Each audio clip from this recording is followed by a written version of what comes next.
Hi hello welcome friend मैंने सो जय Jagannath. Actually मुझे आज आम बिल को देखूँ आज आम हला बुआ हो बापा ये हला बोच बो भी हला नदुंट सो हला बुआ मुझे आपको देखा गोटे सेकेंड रुहतु।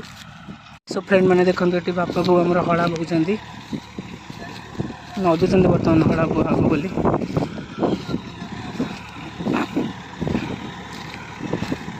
ट्रैक्टर बुआ हो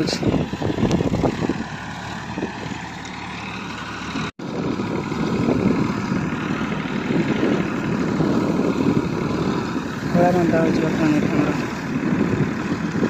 सो फ्रेंड मैंने देखो आपण मैंने आमर ये हल हो जो मुझे बैक कैमेरा देखो देखो फ्रेंड मैंने ये हल हो बर्तमान ये गोटे बिल आमर हल हो ट्रैक्टर एत सुंदर दृश्य एत नेचुरल जिनस आप देखिपे।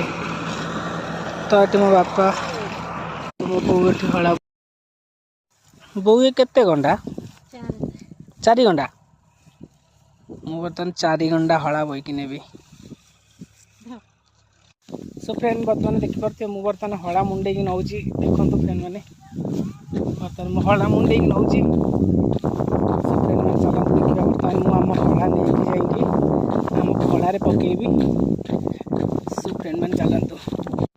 सो फ्रेंड मैंने देखिपे मुझे बर्तमान हला नहीं आसी सारी आम खड़ा को। सो बर्तमान देखो मुझे पकाऊँगी। सो फ्रेंड मैंने देखो बर्तमान खड़ा आनिक पकई खड़े।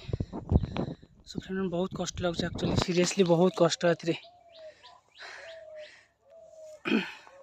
देखो फ्रेंड मैंने ये आम बिल बिलर सब आसी सब धान सब बहुत कष्ट करला ही आम एत जिनस ही आनी पारुचु। सो रही जय जगन्नाथ सांग माने।